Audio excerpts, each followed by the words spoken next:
Hello दोस्तों, स्वागत है आप सभी का एक बार फिर से अंकुरण परिवार में। तो आज की क्लास आपकी जो चल रही थी, इस क्लास में हम आपको क्या करवा चुके थे, पर्वत हम देख चुके हैं। पर्वत के बाद हमने देखा है नदियों वाला टॉपिक, जो उत्तर भारत की नदियां हैं, दक्षिण भारत की नदियां हैं। पठार भी कर चुके कंप्लीट, मैदान कर चुके हैं। अब हम क्या करने वाले हैं, जो नदियों पर प्रमुख परियोजनाएं बनाई जाती हैं, इन परियोजनाओं के बारे में हम पढ़ने वाले हैं। किन के बारे में पढ़ने वाले हैं? नदी परियोजनाएं और नदियों पर जो बांध बनाए जाते हैं, इनके बारे में हम पढ़ने वाले हैं। तो सबसे पहले हम समझते हैं कि इनको बनाया क्यों जाता है। अगर कोई नदी बह करके आ रही है तो इसमें क्या जरूरत पड़ गई, इन बांध की, इन परियोजनाओं की क्या आवश्यकता पड़ गई है कि हमें इन चीजों को बनाना पड़ रहा है। तो कई समय पहले के समय में क्या होता था, जब नदियां होती थी तो नदियां बह रही हैं, बारिश हो रही है, तब तक तो ठीक है। इसके बाद अगर किसी वर्ष बारिश नहीं हुई तो बारिश के कारण क्या होती थी, नदियां जो होती थी क्या हो जाती थी, सूख जाती थी। और नदियों के सूखने की वजह से क्या होता था, पानी की कमी पड़ जाती थी और फसल में प्रॉब्लम होती थी, समस्याएं आती थी फसल को पैदा करने में। तो फिर क्या दिमाग लगाया गया कि नदियों में हम क्या करें, नदियों का जो पानी होता है इसे समुद्र तक ना पहुंचने दिया जाए, इसका कुछ हिस्सा, पूरा पानी तो रोकना मुश्किल है, इसका कुछ हिस्सा क्या किया जाए, पानी को रोक दिया जाए। पानी को क्या किया जाए, रोक दिया जाए। और इसी क्रम में क्या किया गया, नदियों पर डैम बनाने का काम चालू किया गया। नदियों में क्या, जैसे नदी कोई बह रही है तो इसमें क्या किया जाता है, दीवार बना दी जाती है। और इस दीवार किसमें क्या होता है, दीवार की वजह से पानी रुक जाता है और उस पानी का फिर हम क्या करते हैं, यूज कर लेते हैं। इसी को हम क्या बोलते हैं, बांध बोलते हैं। कोई नदी बह करके आ रही है, इस नदी में क्या करेंगे हम, यहाँ पे अगर हमने इस तरीके से यहाँ पे क्या कर दी, एक दीवार खड़ी कर दी, तो निश्चित रूप से क्या हो जाएगा, यहाँ पर पानी जो है इस दीवार के पीछे बहुत सारा पानी इकट्ठा हो जाएगा। और इस इकट्ठे पानी का यूज हम अलग अलग काम के लिए कर सकते हैं। जैसे हमें सिंचाई का काम करना है, सिंचाई का काम हम किस पानी से कर सकते हैं, इस जो पानी यहाँ पर भर गया है दीवार के पीछे, जो पानी इकट्ठा हमने किया है, इस पानी से हम सिंचाई का काम करेंगे। जल विद्युत बनाएंगे, क्या करेंगे, जल विद्युत बनाएंगे। इसी पानी से जल विद्युत भी बन जाएगी।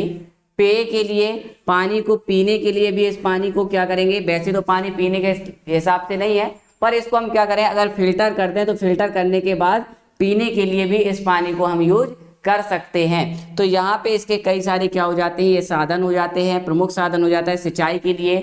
बांध का प्रमुख निर्माण किस लिए किया जाता है, तो सिंचाई के लिए किया जाता है। और जल विद्युत के लिए, मतलब जल में टरबाइन लगा करके क्या की जाती है, इलेक्ट्रिसिटी बनाई जाती है। जल में क्या किया जाएगा, जल में टरबाइन लगा करके इलेक्ट्रिसिटी बनाई जाती है। जल विद्युत वाले चैप्टर में इसको हम अच्छे से कवर करेंगे, किस तरीके से विद्युत बनाई जाती है। तो यहाँ पे जल विद्युत के लिए हम बांध का यूज करते हैं। तो अलग अलग राज्यों में अलग अलग नदियों पर कई सारे डैम बनाए गए हैं और इन्हीं डैम के बारे में आज हम पढ़ने वाले हैं कि कौन से राज्य में कौन कौन से डैम बनाए गए हैं जो वहां पर सिंचाई और जल आपूर्ति, जल विद्युत आपूर्ति का काम करते हैं। तो इन सभी डैमों के बारे में आज हम अध्ययन करेंगे। सभी लोग कॉपी पेन में, इनको नदी वैसे हम कंप्लीट कर चुके हैं, कौन सी राज्य में कौन सी नदी बहती है तो ये नहीं बताएंगे, केवल ये बताएंगे कौन से राज्य में किस नदी पर कौन सी परियोजना है। तो जल्दी से सभी लोग कॉपी पेन ले लीजिए और इनको नोट डाउन करते जाना है, ठीक है। चलिए, ये आ जाते हैं हम यहाँ पे प्रमुख क्या है हमारी परियोजनाएं। सबसे पहले स्टार्ट करते हैं जम्मू कश्मीर राज्य से। तो जम्मू कश्मीर राज्य में प्रमुख नदियां जो बहती हैं वो आपकी चिनाब और झेलम हो जाती हैं। चिनाब और झेलम नदियां प्रमुख हो जाती हैं, जिसमें से जो आपकी चिनाब नदी है, चिनाब नदी पर 3-4 परियोजनाएं बनी हुई हैं और 3-4 जगह पे जल रोक करके इस पे क्या किया गया है, बांध बनाया गया है। जिनमें से एक परियोजना का नाम हो जाता है बगलियर परियोजना, एक हो जाती है आपकी दुलस्ती परियोजना, एक हो जाती है आपकी सलाल परियोजना, एक हो जाती है पकलडुम परियोजना। पकलडुम लिखा नहीं है, पकलडुम भी आप लोग नोट डाउन कर लीजिएगा। चिनाब नदी पर बगलियर, दुलस्ती परियोजना, सलाल परियोजना और पकलडुम परियोजना हो जाती है। इसके बाद आती है झेलम नदी। तो जम्मू कश्मीर राज्य में ही आपकी झेलम नदी है और झेलम नदी पर किशनगंगा, तुलबुल और उड़ी परियोजना बनाई गई है। ये 3 बांध बनाए गए हैं यहाँ पर, तो इनके बारे में आपको याद रखना है। इनके बारे में आपको याद रखना है, कौन कौन सी हो जाती है आपकी, किशनगंगा, आपको नोट डाउन करते जाना है ऐसे ही, किशनगंगा, तुलबुल और उड़ी परियोजना किस राज्य में है? जम्मू कश्मीर राज्य में है। किस नदी पर है? तो नदी का नाम भी याद रखना है, झेलम। और झेलम का पुराना नाम बताया था, झेलम का पुराना नाम क्या हो जाता है? बितस्ता हो जाता है। क्या हो जाता है? बितस्ता हो जाता है। इसके बाद एक सूरी नदी है जम्मू कश्मीर पे, जिस पर निम्बू बाजगो परियोजना बनाई गई है। कौन सी परियोजना बनाई गई है? निम्बू बाजगो परियोजना किस नदी पर बनाई गई है? जम्मू कश्मीर में सूरी नदी पर यह परियोजना बनाई गई है। इसके बाद आते हैं उत्तराखंड राज्य में, तो उत्तराखंड की फेमस नदी हो जाती है भागीरथी, अलकनंदा वहां पे, और फिर इनके संगम से बनती है गंगा नदी। तो जो भागीरथी नदी है, इस भागीरथी नदी पर भारत का सबसे ऊंचा डैम बनाया गया है, जिसे हम टिहरी बांध के नाम से जानते हैं। टिहरी बांध याद रखना है, ये भारत का सबसे ऊंचा डैम है, जिसकी ऊंचाई टोटल कितनी है? 281 मीटर है। और यह जो डैम है, यह डैम भूकंप जोन 5 के अंदर आता है। भूकंप वाले चैप्टर में पढ़ेंगे भूकंप जोन कितने हैं, उनमें से जो भूकंप जोन 5 है, उस जोन के अंदर हमारा टिहरी बांध आता है। और यह बांध जो हो जाता है, यह भारत का सबसे ऊंचा बांध हो जाता है। कहां पर है? उत्तराखंड राज्य में, ये भी याद रखना है। इसके बाद एक नदी है शारदा नदी या फिर काली नदी। शारदा काली नदी को लेकर के बताया था कि भारत और नेपाल के बीच इसमें विवाद चलता रहता है। इसके पास में लिपुलेख और काला पानी 2 स्थान है जिसमें विवाद चलता रहता है। और इसी नदी पर क्या बनाई गई है? एक टनकपुर परियोजना बनाई गई है, जो जल आपूर्ति का काम है यहाँ पे उत्तराखंड राज्य में करती है। जल आपूर्ति भी करती है और विद्युत के लिए, मेनली विद्युत के लिए इसका यूज किया जाता है, क्योंकि वहाँ पे जो नदियाँ हैं उत्तराखंड में, वो पहले से बहुत सारी नदियाँ हैं और पूरे नदियों में हिमालय का पानी आता रहता है, तो पानी की समस्या वहाँ पे बहुत कम है। लेकिन विद्युत लाइट बनाने के लिए इस परियोजना को बनाया गया है। शारदा नदी या काली नदी दोनों एक ही हैं, और इस पर बनाई गई आपकी टनकपुर परियोजना। इसके बाद आगे चलते हैं तो हिमाचल प्रदेश आता है। हिमाचल प्रदेश में आपकी सतलज नदी है। सतलज नदी पर भाखड़ा परियोजना बनाई गई है। नाम सुना होगा आपने, भाखड़ा नागल परियोजना, जबकि ये दोनों परियोजनाएं अलग अलग हैं। सतलज नदी पर ही दोनों परियोजना है, भाखड़ा परियोजना भी और नागल परियोजना भी, जिसमें से भाखड़ा परियोजना हिमाचल प्रदेश में है, जबकि उसी के बिल्कुल पास में ही है आपकी नागल परियोजना, जो कि पंजाब राज्य में पड़ती है। पंजाब राज्य में कौन सी है? नागल परियोजना। और भाखड़ा परियोजना कहाँ पर है? हिमाचल प्रदेश में हो जाती है। और साथ में सतलज नदी पर ही आपकी एक और परियोजना बनाई गई है, नाथपा झाकरी परियोजना। सतलज नदी पर कौन सी परियोजना हो जाएगी? भाखड़ा परियोजना हिमाचल प्रदेश में, और नागल परियोजना हो जाएगी पंजाब में। इसके अलावा एक नाथपा झाकरी परियोजना भी बनाई गई है। इसके बाद आती है ब्यास नदी। ब्यास नदी पर पौंग बांध बनाया गया है। कौन सा बांध? पौंग बांध, हिमाचल प्रदेश में ही। और रावी नदी पर भी एक परियोजना बनाई गई है, वो है चमेरा परियोजना। कौन सी परियोजना है? चमेरा परियोजना। इसमें से जो आपका भाखड़ा नागर बांध है, यह विश्व का सबसे ऊंचा गुरुत्वीय बांध है, याद रखना है। अगर पूछे भारत का सबसे ऊंचा बांध पूछा जाए तो टिहरी बांध हो जाएगा, लेकिन अगर भारत या विश्व का सबसे ऊंचा गुरुत्वीय बांध पूछा जाए तो कौन सा हो जाएगा? वह हो जाएगा भाखड़ा नागल बांध। भाखड़ा कहाँ पर है? ये आपका हिमाचल प्रदेश में है। और नागल बांध कहाँ पर है? तो यह पंजाब राज्य में है, याद रखना है। इसके बाद नेक्स्ट चलते हैं तो आता है पंजाब। पंजाब में सबसे पहले आपका सतलज नदी पर अभी हमने बताया कि नागल बांध बनाया गया है। और जहां पर सतलज और ब्यास का हमने संगम बताया था, सतलज नदी आगे जाकर के सतलज नदी में एक नदी मिल जाती है, ब्यास नदी। कौन सी नदी मिल जाती है? ब्यास नदी मिल जाती है।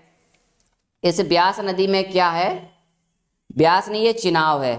यहाँ पे थोड़ा इसको सही कर लेना। सतलज में जब चिनाव नदी मिलती है तो यहाँ पर क्या होता है? एक बांध बनाया गया है, हरिके बैराज बांध। और इस हरिके बैराज बांध से भारत की सबसे बड़ी जो नहर परियोजना है वह निकाली गई है, इंदिरा सागर नदी परियोजना निकाली गई है। कौन सी? इंदिरा गांधी सागर नहर परियोजना निकाली गई है, जो राजस्थान के पश्चिमी जिलों को सिंचित करती है। क्योंकि हमें पता है कि राजस्थान जो है अधिकतर रेगिस्तान क्षेत्र है, तो पश्चिमी जिला जो है जहाँ पे बारिश नहीं हो पाती है, तो उन जिलों में क्या किया गया है, जैसे जैसलमेर हो गया, उसी साइड का मतलब पश्चिमी साइड में, ठीक है। तो वहां पर आपको पानी पहुंचाने के लिए परियोजनाएं बनाई गई हैं। और इस परियोजना कहाँ से बनाई गई है? तो आपको याद रखना है, हरिके बैराज बांध से बनाई गई है। हरिके बैराज बांध कहाँ पर है?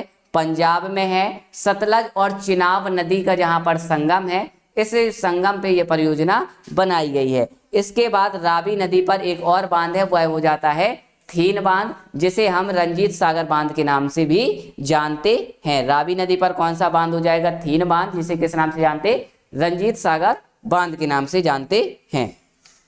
इसके बाद आते हैं राजस्थान में। तो राजस्थान में चंबल नदी मध्य प्रदेश से होते हुए, मध्य प्रदेश के इंदौर से निकलती है और मध्य प्रदेश से होते हुए कहाँ पर जाती है? यह आपके राजस्थान में जाती है, राजस्थान के कोटा वाले जिले में। और फिर राजस्थान से यह कहाँ पे? उत्तर प्रदेश और मध्य प्रदेश की सीमा में बहते हुए कहाँ पे जाके मिल जाते हैं? यमुना नदी में जाकर के मिल जाती है। तो जो चंबल नदी है, इस चंबल नदी पर राजस्थान के अंदर दो परियोजनाएं बनाई गई है। एक जवाहर सागर परियोजना है और एक राणा प्रताप सागर परियोजना भी कहाँ पर है? राजस्थान में है और चंबल नदी पर है। और चंबल नदी पर मध्य प्रदेश में भी एक परियोजना बनाई गई है, गांधी सागर परियोजना। चंबल नदी में, क्योंकि मध्य प्रदेश से निकलती है, तो मध्य प्रदेश में एक परियोजना है गांधी सागर। फिर ये नदी कहाँ जाएगी? राजस्थान में जाएगी। तो राजस्थान में दो बांध बनेंगे, जवाहर सागर परियोजना और राणा प्रताप सागर परियोजना। ये कहाँ पर है? राजस्थान राज्य में। तो ये भी याद रखना है। इसके बाद गुजरात में चलते हैं। तो गुजरात में आपकी सबसे पहले आ जाती है ताप्ती नदी, जो कि बैतूल के मुल्ताई, मध्य प्रदेश में बैतूल के मुल्ताई से निकलती है ताप्ती नदी। और ये क्या करती है? मध्य प्रदेश, महाराष्ट्र और गुजरात बहते हुए खंबात की खाड़ी में अपना जल गिरा देती है। इस पर दो प्रमुख परियोजना बनाई गई हैं, जिसमें से एक हो जाती है उकाई परियोजना और एक हो जाती है काकरा पार परियोजना। ये दोनों परियोजनाएं कहाँ पर हैं? गुजरात राज्य में हैं।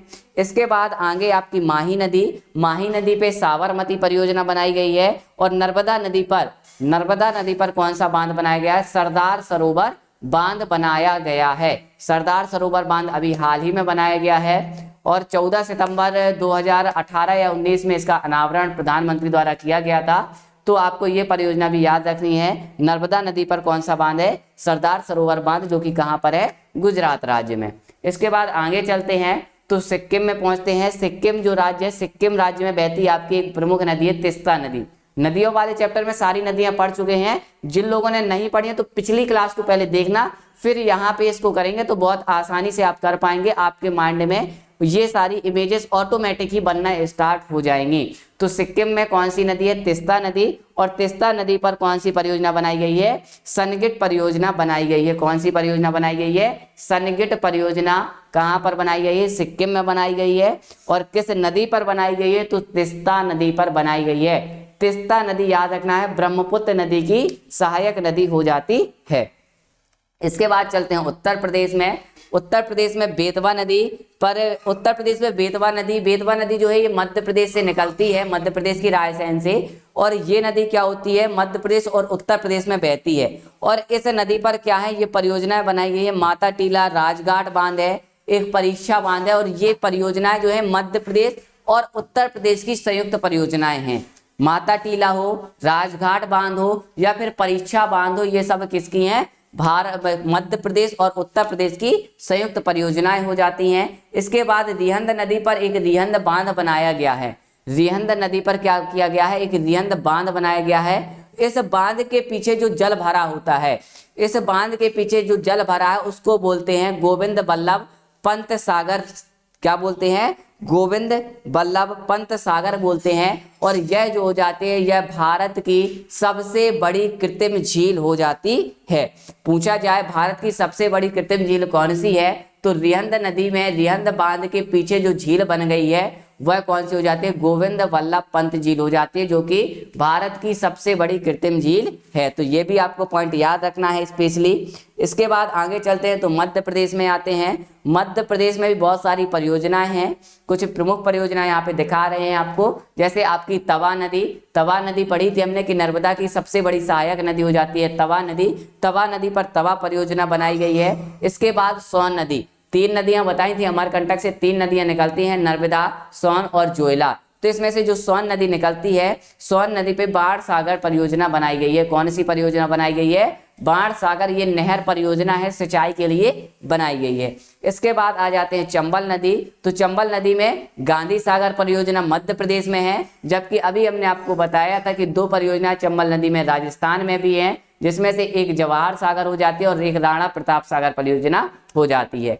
इसके बाद नर्मदा नदी पर भी कुछ परियोजना बनाई गई हैं, जिसमें से इंदिरा सागर परियोजना हो जाती है, जिसको हम पुनासा परियोजना के नाम से जानते हैं, पुनासा बांध के नाम से जानते हैं। इसके बाद एक बरगी परियोजना बनाई गई है, एक बनाई गई है आपकी ओमकारेश्वर परियोजना और महेश्वर परियोजना। तो ये सब परियोजनाएं कहाँ पर हो जाती हैं? आपकी नर्मदा नदी पर हो जाती हैं। कहाँ पर हो जाती है? नर्मदा नदी पर। और नर्मदा नदी पर अभी हमने आपको बताया कि गुजरात में भी एक परियोजना बनाई गई है, जिसे किस नाम से जानते हैं? तो याद रखना है, सरदार सरोवर बांध के नाम से। मध्य प्रदेश में एक और परियोजना आपको याद रखनी है, कैन बेतवा लिंक परियोजना। यह परियोजना दो नदियां हैं मध्य प्रदेश की, कैन नदी और बेतवा नदी।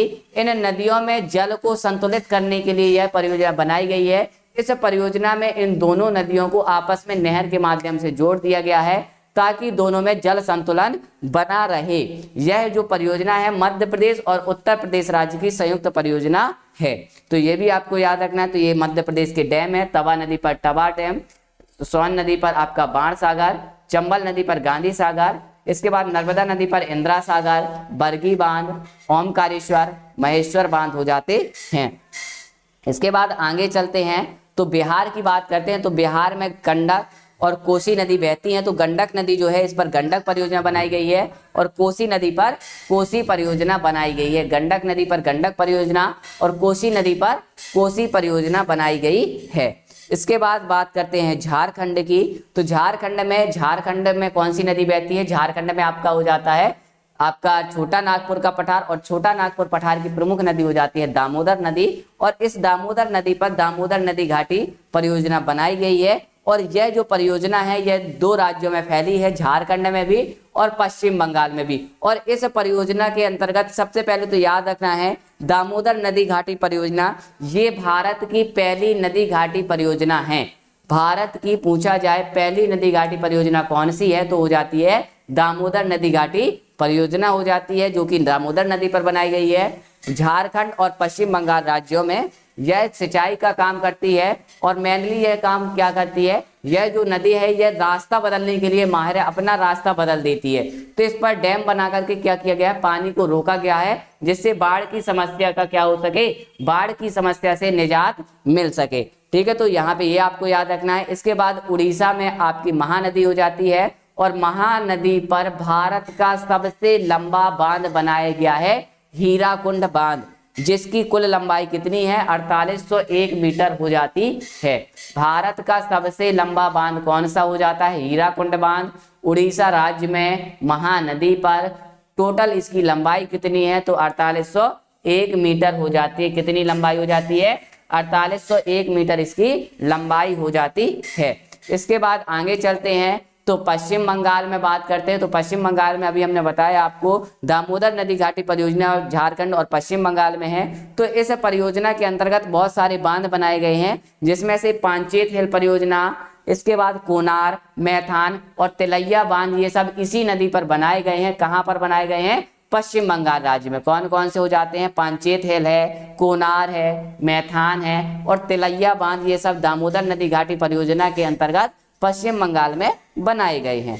इसके बाद आ जाती है हुगली नदी। तो हुगली नदी में आपकी फरक्का परियोजना बनाई गई है। हुगली नदी क्या है, बंगाल में जब गंगा नदी पहुंचती है तो दो धाराओं में विभक्त हो जाती है। एक धारा बांग्लादेश में चली जाती है और एक धारा नीचे की साइड चली जाती है, जिसे हुगली नदी के नाम से जानते हैं। और इसी हुगली नदी पर आपकी फरक्का परियोजना बनाई गई है।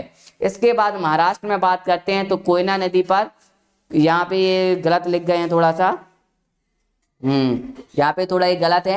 कोयना नदी पर कोयना परियोजना, नागल बांध नहीं है, कोयना नदी पर कोयना परियोजना है। पूर्णा नदी पर पूर्णा परियोजना है। इसके बाद गोदावरी, ये गलत लिख गए यहाँ पर। कृष्णा नदी पर छोम परियोजना सही लिखा है। इसके बाद भीमा नदी पर भीमा परियोजना, मतलब यहाँ पर जो नदियों के नाम है उन्हीं नदियों के नाम पर परियोजनाएं बनाई गई हैं। कोयना नदी पर कोयना, पूर्णा नदी पर पूर्णा, भीमा नदी पर भीमा और कृष्णा नदी पर छोम बांध बनाया गया है। तो ये आपको महाराष्ट्र को याद रखना है, ये सही कर लेना, थोड़ा गलत लिखा है, अच्छे से नोट डाउन करना है इस चीज को। इसके बाद नेक्स्ट चलते हैं तो कर्नाटक में चलते हैं। तो कर्नाटक में आपकी प्रमुख नदी हो जाती है शरावती नदी, जो हमने पिछली क्लास में ही पढ़ा था। शरावती नदी शिमोगा जिला से निकलती है और अरब सागर में जल गिराती है। और इस पर बताया था जो गरसोप्पा बांध बनाया गया है, बांध बना हुआ है। इसके बाद यहाँ कर्नाटक में जो कावेरी नदी बहती है, कावेरी नदी पर शिव समुद्रम जलप्रपात बनाया गया है। कृष्णा नदी पर अलमाटी बांध बनाया गया है। इसके अलावा भी कुछ छोटे छोटे डैम हैं जिसमें घाट प्रभा, माल प्रभा और भद्रा बांध है, और ये इनकी नदियों के नाम पर है। भद्रा नदी पर भद्रा बांध, मालप्रभा नदी पर मालप्रभा बांध और घाट प्रभा नदी पर घाट प्रभा बांध बनाया गया है। इसके बाद केरल राज्य की बात करते हैं तो केरल में आपकी प्रमुख नदी हमने आपको बताई थी, पेरियार नदी है, पंबा है और भरत पूजा नदी बताई थी अभी पिछली क्लास में। तो जो पेरियार नदी है, पेरियार नदी पर पेरियार बांध और इडुक्की बांध को बनाया गया है। इसके बाद आ जाती है पंबा नदी, तो पंबा नदी पर क्या हो जाएगी, सबरीगिरी बांध बनाया गया है। केरल राज्य में कौन सा, सबरीगिरी बांध, किस नदी पर, पंबा नदी पर। इसके बाद आगे चलते हैं तो तमिलनाडु में भी आपकी तमिलनाडु में भी आपकी कावेरी नदी बहती है, और इस कावेरी नदी पर यहाँ पर कौन सा बांध बनाया गया है, मैट्टूर बांध। और जबकि यहाँ पर अभी हमने देखा कि कर्नाटक में कावेरी नदी पर शिव समुद्रम है, और इसी कावेरी नदी पर अगर तमिलनाडु में बात करें तो मैट्टूर बांध बनाया गया है। इसके बाद पराविकुलम नदी पर पराविकुलम परियोजना हो जाएगी, और पायकारा नदी पर पायकारा परियोजना, ये भी तमिलनाडु में हो जाती है। इसके बाद आंध्र प्रदेश में कृष्णा नदी पर नागार्जुन सागर बांध और श्री सैलम बांध बनाया गया है। नागार्जुन सागर और श्री सैलम बांध बनाया गया है। यहाँ पर थोड़ा सा ये मिस्टेक है, नागार्जुन सागर और श्री सैलम ये तेलंगाना राज्य में हो जाएंगे। कहाँ पर हो जाएंगे, तेलंगाना में, ठीक है, ये दोनों आपको याद रखने हैं। चलिए यहाँ पे तेलंगाना गलत लिखा है, ये आंध्र प्रदेश नहीं, तेलंगाना में नागार्जुन सागर बांध और श्री सैलम बांध बनाए गए हैं। इसके बाद आगे चलते हैं तो यहाँ पे कुछ अन्य परियोजनाएं लिखी हैं, तो इन परियोजनाएं आपको याद रखनी है। ये यहाँ पे काट देना, ये गलत लिख गया है, ठीक है, ये गलत लिख गया है, नीचे बस का आपको नोट डाउन करना है। अन्य परियोजना में अंडमान निकोबार जो परियोजना है, अंडमान निकोबार में एक बांध बनाया गया है, कलपोंग बांध। कौन सा बांध बनाया गया है, कलपोंग बांध बनाया गया है। इसके बाद जो नेपाल है, नेपाल में भारत की सहायता से एक बांध बनाया गया है, पंचेश्वर बांध। पूछेगा पंचेश्वर बांध कहाँ पर है, तो आपका कहाँ पर हो जाएगा, नेपाल में है, और किसकी सहायता से बनाया गया है, तो भारत की सहायता से बनाया गया है। इसके बाद आ जाते हैं भूटान में चुक्का और ताला बांध। चुक्का परियोजना और ताला परियोजना ये कहाँ पर है, ये हो जाती हैं आपकी भूटान में। भूटान में ये किसकी सहायता से, भारत की सहायता से ये बनाई गई हैं। तो ये आपको परियोजनाएं जो कुछ हैं इनको आपको याद रखना है, ये सभी परियोजनाएं आपको क्या करना है, याद रखना है। ये मध्य प्रदेश से भारत के अलग अलग राज्यों की कुछ नदी परियोजनाएं हो जाती हैं जो पेपर में डायरेक्ट फैक्ट बेस्ड क्वेश्चन बनते हैं। नदियों को तो हम अच्छे से अध्ययन कर चुके हैं, एक एक नदी को। अब इसके बाद हम क्या पढ़ेंगे, भारत में जो क्या बनाए गए हैं, कुछ जलप्रपात हैं, तो उन जलप्रपातों के बारे में पढ़ेंगे, या फिर अगली क्लास हम रखते हैं झीलों पर। भारत में बहुत सारी झीलें बनी हैं, तो इन झीलों पर अगली क्लास रखते हैं। अगली कल की क्लास किस में होगी, हमारी झीलों पर होगी। हम झीलों को डिस्कस करेंगे, कौन सी राज्य में कौन सी झील बनाई गई है। तो यहाँ तक का अगर आपको अच्छा लगा है तो क्लास को लाइक करना है, और चैनल को अभी तक आपने अगर सब्सक्राइब नहीं किया तो चैनल को जल्दी से सब्सक्राइब कर लीजिए, और लेटेस्ट अपडेट पाने के लिए आपको बेल आइकॉन प्रेस करना बिल्कुल भी नहीं भूलना है। मिलते हैं अगली क्लास में। Thank you to all of you.